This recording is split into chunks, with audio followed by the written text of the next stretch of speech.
एक समय की बात है।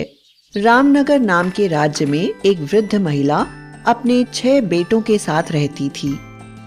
वृद्धा ने बहुत मेहनत करके अकेले ही बच्चों का पालन पोषण किया था। सभी भाइयों में आपस में बहुत प्यार था और वे दिखने में बिल्कुल एक जैसे ही थे।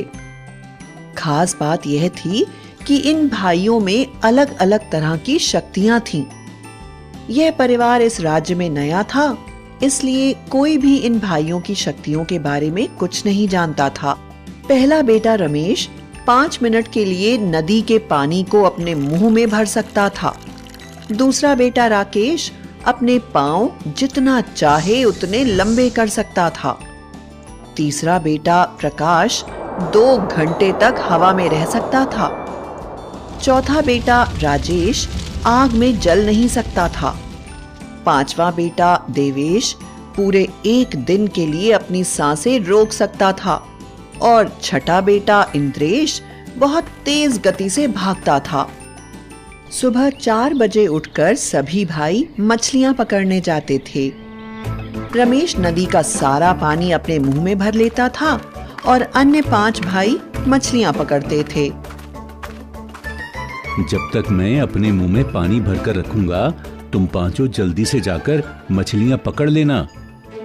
इतने में सबसे छोटे भाई ने कहा, भैया आप चिंता मत करिए, हम हमेशा की तरह आज भी जल्दी से मछलियां पकड़कर बाहर आ जाएंगे। रमेश ने नदी का सारा पानी अपने मुंह में भर लिया और 5 भाइयों ने जल्दी जल्दी मछलियां पकड़ ली। रमेश ने देवेश से कहा, आज तुम्हारी बारी है देवेश, बाजार जाकर मछलियां बेच कर आओ। जब देवेश बाजार पहुंचा तो बाकी मछुआरों ने कहा, तुम्हें इतनी मछलियां हर दिन कैसे मिल जाती हैं? हमें क्यों नहीं मिलती? तुम जरूर कोई जादू जानते हो, आज तो तुम्हें बताना ही पड़ेगा। अरे भाई, हम सभी मछुआरों में एकता होनी चाहिए। कल तुम भी नदी किनारे आ जाना, तुम्हें भी मछलियां पकड़वा दूंगा।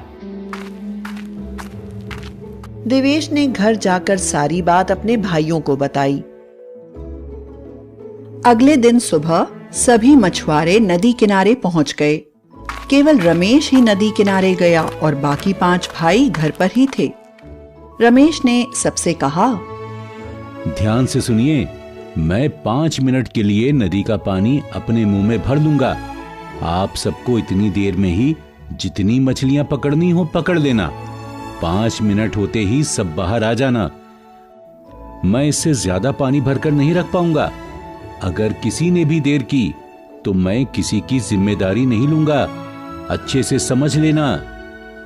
मछुआरों ने कहा, हम ध्यान रखेंगे, 5 मिनट में ही बाहर आ जाएंगे।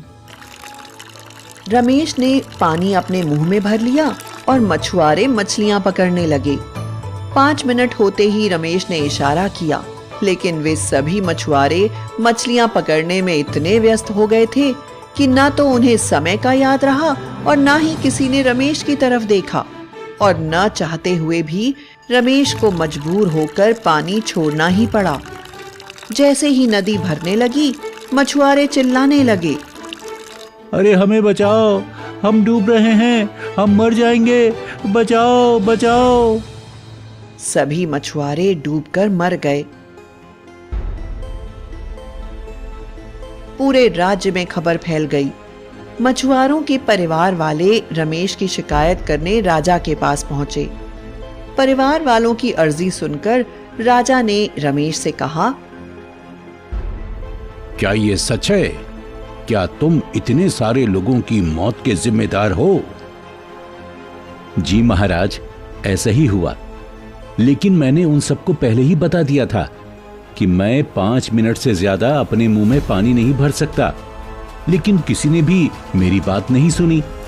अगर मैं अपने मुंह से पानी नहीं निकालता तो मेरा ही दम घुट जाता और मैं मर जाता। इसलिए मजबूरी में मुझे नदी का पानी छोड़ना पड़ा। मेरी गलती नहीं थी महाराज।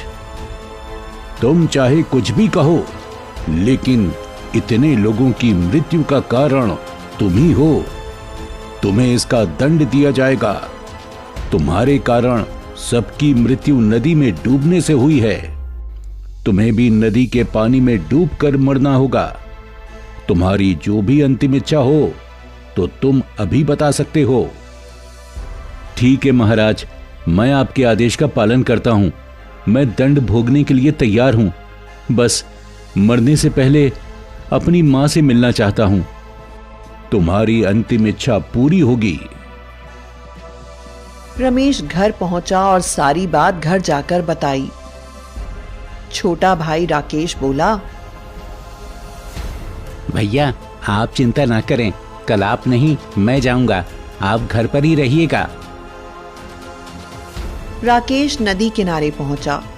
वहां राजा समेत प्रजा भी दंड देखने आई। नदी में डूबने से पहले राकेश ने राजा से विदा ली और नदी में चला गया। राकेश ने अपने पांव इतने लंबे कर लिए कि नदी के पानी में वो डूब ही नहीं सका और नदी को पार कर गया। वहां प्रजा में खड़े कुछ लोगों ने कहा, अरे ये कैसे संभव है? ये जरूर कोई जादू जानता है। मछलियां भी सिर्फ इसे ही मिलती हैं, नदी में भी नहीं डूबता। ये कैसा इंसान है भाई? यह देखकर राजा भड़क गया और बोला, कल मेरे सैनिक रमेश को पहाड़ी से नीचे खाई में फेंकेंगे। रमेश, तुम अपनी अंतिम इच्छा बताओ। महाराज, कल मेरी मृत्यु की बात सुनकर मेरी मां को नींद नहीं आई और वो सारी रात रोती रही। बस उसको देखने की इच्छा है। मैं तुम्हें तुम्हारी मां से मिलने की आज्ञा देता हूं। कल सुबह तुम्हें मृत्यु दंड अवश्य मिलेगा। राकेश घर पहुंचा। भैया आप तो जानते हैं कि मैं पूरे 2 घंटे तक बिना गिरे हवा में रह सकता हूँ। कल रमेश भैया के स्थान पर मैं जाऊंगा। तुम सभी भाई एक दूसरे की सहायता कर रहे हो, यह देख मैं बहुत खुश हूँ। लेकिन हर समय अपना ध्यान रखना, अपनी आंखें और कान खुले रखना बच्चों। माँ, हम बखूबी अपना ध्यान रखेंगे, आप चिंता मत कीजिए। अगले दिन प्रकाश पहाड़ी पर पहुंचा।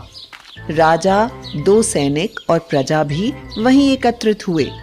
सैनिकों ने प्रकाश को धक्का देकर पहाड़ी से गिरा दिया, लेकिन प्रकाश हवा में ही रहा। यह देख सभी दंग रह गए। ये क्या मामला है? ऐसा व्यक्ति कभी नहीं देखा। कल रमेश को आग में जलाकर भस्म किया जाएगा। रमेश, तुम अपनी आखिरी इच्छा बताओ। महाराज, आग में जलकर तो मैं बिल्कुल नहीं बच सकता। मैं आखिरी बार अपनी माँ और भाइयों से मिलना चाहता हूँ। ठीक है, मैं तुम्हें एक रात के लिए तुम्हारे परिवार के साथ रहने की अनुमति देता हूँ। प्रजा आपस में बात कर रही थी। अब तो किसी भी बात पर विश्वास ही नहीं होता। पता नहीं आग भी इस रमेश को मार पाएगी या नहीं। ये कोई आम आदमी नहीं है, कोई खतरनाक जादूगर लगता है। महाराज, ये आग तो मेरा कुछ नहीं बिगाड़ पा रही। मैं तो यहाँ खुश हूँ।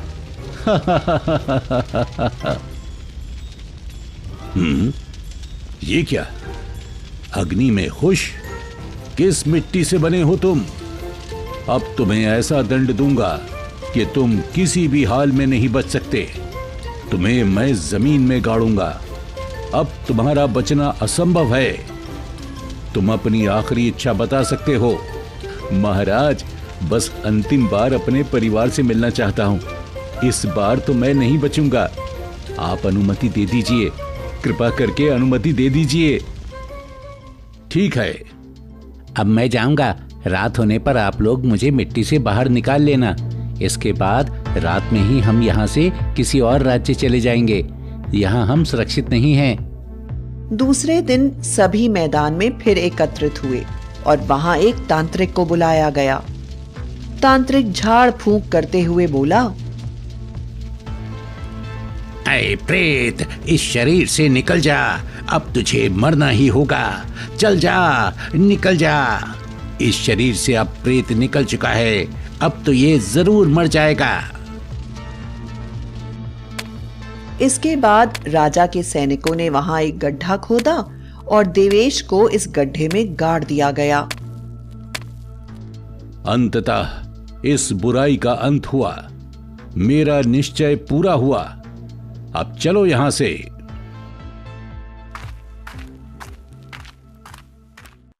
रात में सभी भाइयों ने आकर देवेश को मिट्टी से निकाल लिया। माँ अपने बेटे को जीवित देखकर बहुत खुश हुई और फिर सबसे छोटे भाई इंद्रेश ने एक तराजू में माँ समेत अपने सभी भाइयों को बिठाया और बहुत तेजी से दौड़ने लगा। कुछ ही देर में वे सभी दूसरे राज्य पहुंच गए और राजा के सैनिकों को उनके जाने की खबर भी नहीं लगी और पूरा परिवार दूसरे राज्य में जाकर प्रसन्नता पूर्वक अपना जीवन व्यतीत करने लगा।